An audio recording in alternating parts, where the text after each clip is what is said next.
दोस्तों आप सभी का वेलकम करता हूं दक्ष एडवाइस के इस लेटेस्ट वीडियो में। और इस वीडियो में आपके साथ में बात करूंगा वेदांता लिमिटेड के स्टॉक के बारे में, जिसकी आज की परफॉर्मेंस और इस पूरे हफ्ते की परफॉर्मेंस की एक स्टडी आपके सामने प्रेजेंट करने का प्रयास करूंगा। डेफिनेटली ये स्टडी कहीं ना कहीं हमारे दिमाग में कुछ ना कुछ ऐसी चीजों के रास्ते खोलेगी, कुछ ना कुछ ऐसे रहस्यों को उजागर करेगी जो शायद स्टॉक के प्राइस को देख करके हमको समझ में नहीं आ रहे हैं। मैं ये नहीं कहता कि चीजों को जैसा दिखाई पड़ रही है वैसा ही हमको समझना चाहिए, लेकिन उनके पीछे के जो गूढ़ रहस्य हैं वो भी कहीं ना कहीं हमारी स्टडी, हमारी रिसर्च का हिस्सा जरूर होने चाहिए हैं। क्योंकि ये स्टॉक मार्केट एक ऐसा रहस्य है, इसमें जो दिखता है वो होता नहीं और जो होता है वो दिखता नहीं है। तो इन्हीं के बेसिस पे आपके साथ में वेदांता लिमिटेड की स्टडी को आज बढ़ाने का प्रयास करूंगा। शुरुआत करूंगा अपने वीडियो की इस डिस्क्लेमर के साथ में कि ये वीडियो आपके लिए किसी भी आधार पर रिकमेंडेशन के बेसिस पर डिस्कस नहीं किया जा रहा है। मैं सेबी का रजिस्टर्ड एनालिस्ट नहीं हूं। आपको स्टॉक खरीदने या फिर बेचने की सलाह देना ये मेरा काम बिल्कुल भी नहीं है।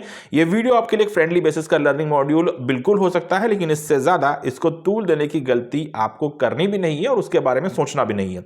अब आपके साथ में बात करते हैं वेदांता लिमिटेड के बारे में। तो सबसे पहले प्राइस एक्शन देख लेते हैं। स्टॉक आज मार्केट के अंदर हमको ₹2.05 की तेजी के साथ में ₹445 पर बंद होता हुआ दिखाई पड़ा। कोई खास तेजी तो हमको दिखाई पड़ी नहीं, लेकिन हम कह सकते हैं कि स्टॉक ग्रीन जोन में था। शुरुआत अच्छी थी।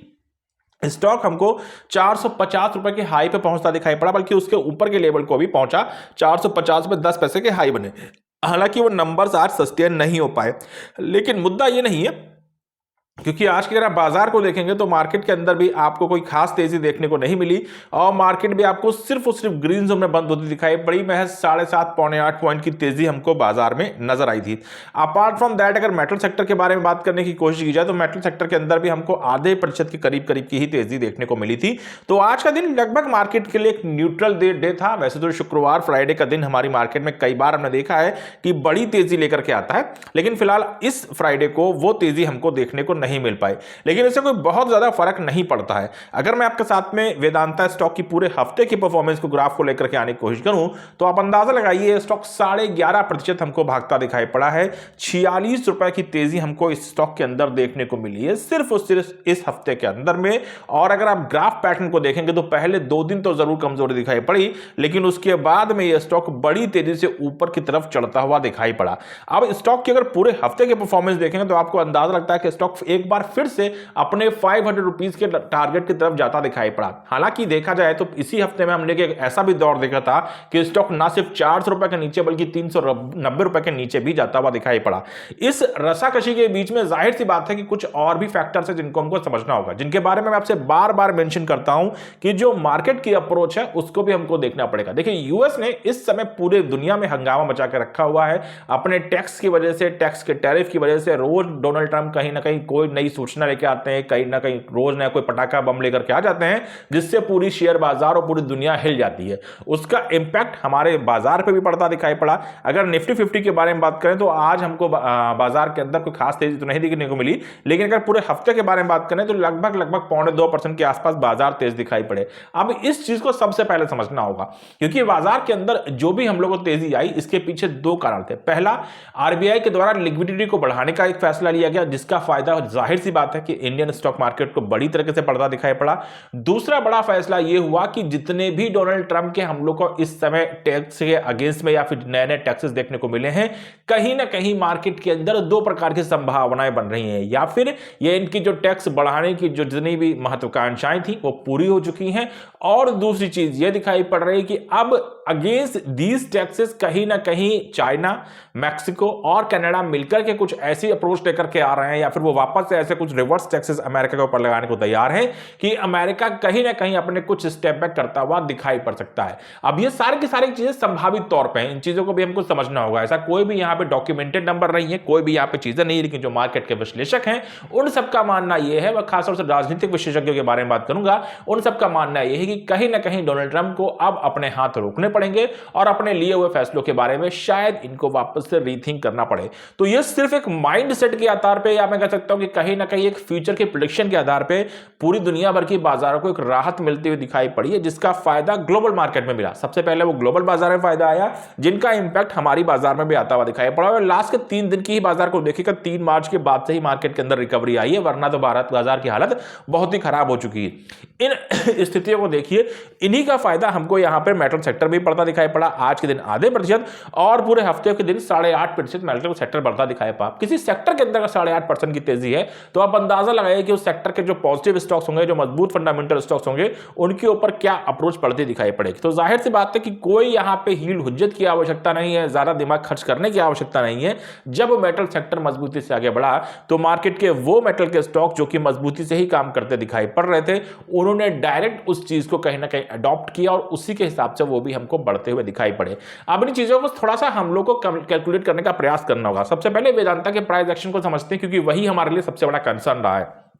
526 का हाई हमको दिखाई पड़ रहा है, 387 का लो मैं आपको दिखा सकता हूं, आप खुद भी देख लीजिएगा कि जो हम लोगों ने ट्यूसडे के दिन पर या मंडे के दिन पे शायद बाजार में अर्ज किया था। तो ये वो हमारे मार्केट के दिन थे जिसके आधार पे हम कह सकते हैं कि बाजार में आपको काफी ज्यादा प्रेशर, काफी ज्यादा दबाव बनता हुआ दिखाई पड़ा। 387 से लेकर जो स्टॉक ने वापस से एक रिकवरी दिखाई है वो बेहद शानदार रही और 450 रुपए के ऊपर तक जाता हुआ स्टॉक दिखाई पड़ा। महज हम लोगों 5 दिनों के अंदर ये पूरा का पूरा खेल होता हुआ दिखाई पड़ा। मोटे तौर पे अगर आप इन चीजों को थोड़ा कंक्लूड करें तो यहां पे ऐसा नहीं हो कि इस हफ्ते में वेदांता की तरफ से कोई भी ऐसी खबर आई हो। वेदांता ने किसी नए डीमर्जर के बारे में बात नहीं करी, कोई इन्होंने नई फंड रेजिंग नहीं करी है, कोई कंपनी की तरफ से डिविडेंड की घोषणा होती नहीं दिखाई पड़ी, कोई कंपनी को नया ऐसा बड़ा कॉन्ट्रैक्ट नहीं मिल गया, कोई कंपनी के पास में किसी प्रकार का रिवॉर्ड नहीं आ गया, हिंदुस्तान जिंक को ऐसा कुछ मिलता नहीं दिखाई पड़ा, जिसकी वजह से वेदांता के अंदर अचानक से आपको ये 50-60 रुपए की तेजी बनती दिखाई पड़ी। ये तेजी बनती दिखाई पड़ी क्योंकि आपको मार्केट के अंदर मेटल सेक्टर के अंदर रिकवरी आती दिखाई पड़ी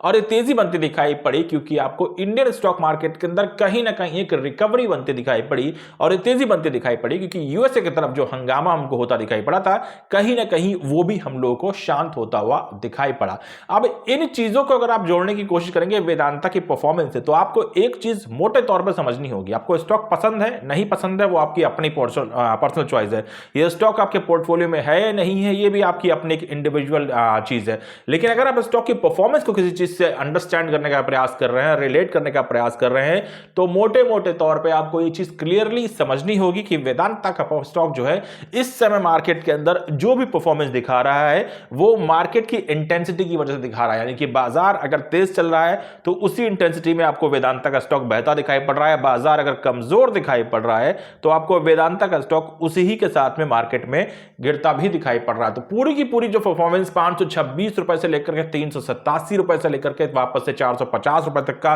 जो भी आपको जिगजैग मोशन देखने को मिला, जो भी आपको वोलेटिलिटी देखने को मिली है या फिर जो आने वाले समय में देखने को मिल सकती है, इन सब के पीछे वेदांता के हाथ पूरे खड़े हैं या फिर वेदांता के हाथ पूरी तरीके से इनके पॉकेट में रखे हुए हैं। एग्जैक्टली इस समय जो आपके पास में स्टीयरिंग है वो वेदांता के हाथ में नहीं है, पूरी तरीके से वो यूएसए के हाथ से ऑपरेट होती दिखाई पड़ रही है। तो जिस डायरेक्शन में गाड़ी मोड़ी जाएगी उसी डायरेक्शन में दुनिया भर के बाजार मुड़ेंगे और जब दुनिया भर के बाजार वैसे मुड़ेंगे तो इंडियन स्टॉक मार्केट के बाजार भी वैसे ही मुड़ेंगे और इंडियन स्टॉक मार्केट के अंदर वो स्टॉक्स जो अपने आप एक अच्छे फंडामेंटल, ईमानदार फंडामेंटल से काम कर रहे हैं लेकिन मार्केट के अकॉर्डिंग प्रदर्शन करने में ज्यादा मजबूती बिलीव करते हैं, वो वैसा ही प्रदर्शन करते दिखाई पड़ेंगे जैसा प्रदर्शन आपको बाजार के द्वारा दिखाई पड़ेगा या फिर उनके सेक्टर के द्वारा होता दिखाई पड़ेगा। तो अगर आप इस कैलकुलेशन को समझ गए तो वेदांता के अंदर आपका जो भी लूज हुआ कॉन्फिडेंस है, मुझे लगता है कि कहीं ना कहीं उसमें थोड़ा सा ग्लूकॉन डी जरूर से ऐड हो जाएगा, कहीं ना कहीं आपका मोराल वापस से बूस्ट होता हुआ जरूर दिखाई पड़ जाएगा और थोड़ी अंडरस्टैंडिंग आपकी मार्केट में जरूर बढ़ जाएगी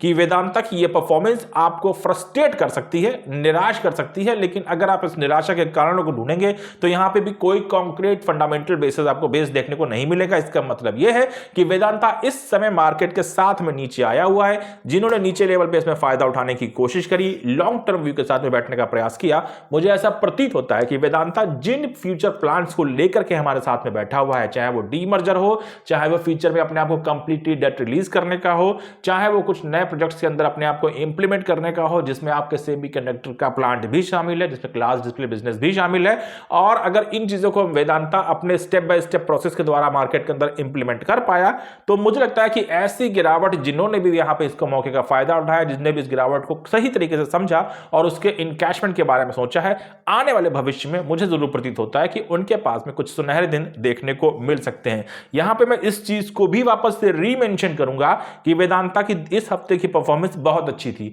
लेकिन यही परफॉर्मेंस हमको अगले हफ्ते देखने को मिलेगी, इसकी कोई गारंटी नहीं है। और इसकी गारंटी ना होने के पीछे सिर्फ एक ही शख्स ईमानदार हो सकता, जिम्मेदार हो सकता है, जिसका नाम है डोनाल्ड ट्रंप। यूएसए की तरफ से कब कौन सा कैसा नया टैक्स, कब कौन सी कई नई सूचना किस घंटे में आती दिखाई पड़ जाए, इसका इस समय दुनिया में किसी को कोई अता पता नहीं है। तो अगर खबरें किसी प्रकार से पॉजिटिव आती दिखाई पड़ती हैं, मार्केट हम लोग को वापस से स्मूथ चलती दिखाई पड़ती है, वेदांता मुझे लगता है कि वापस से अपने रिकवरी मोड में आता हुआ दिखाई पड़ सकता है। और यह हो सकता है कि किसी बड़े लक्ष्य की तरफ से वापस जाना शुरू कर दे, या फिर अपने हो सकता है कि आने वाले 2 हफ्तों में, 1 हफ्ते में, इस मार्च के महीने में हम इस स्टॉक को किसी नए बड़े टारगेट की तरफ जाता हुआ भी देख पाए। बट अगर ऐसा नहीं हुआ, अगर डोनाल्ड ट्रंप के द्वारा कुछ ऐसी चीजों को, कुछ कसैली चीजों को मार्केट के अंदर डिस्ट्रीब्यूट किया गया, कुछ नए अजीबोगरीब टैक्सेस के बारे में चर्चाएं करी गई, जिनमें से इंडिया भी इंपैक्टेड होता दिखाई पड़ेगा, तो फिर से आपको बाजार के अंदर वही रोटना पीटना देखने को मिल सकता है, वेदांता के अंदर भी वही रोटना पीटना देखने को मिल सकता है, और मेटल सेक्टर के अंदर भी वही चीजें देखने को मिल सकती है। तो तैयार दोनों सिचुएशंस के लिए रहिए, लेकिन इन सिचुएशंस को आपको फायदा उठाना है, इन सिचुएशंस से डर के भाग जाना है, या फिर ऐसी सिचुएशंस का इनकैशमेंट करना है, ये पूरी तरीके से आपके रिसर्च और आपकी स्टडीज के ऊपर निर्भर करता है। उन रिसर्च के लिए आप चाहें तो इस वीडियो का इस्तेमाल कर सकते हैं, लेकिन ध्यान रखिएगा ये वीडियो आपके किसी प्रकार से रिकमेंडेशन के लिए नहीं है, ना ही आपको स्टॉक बाइंग या फिर सेलिंग की कोई सलाह देता है। Thank you so much, have a nice day.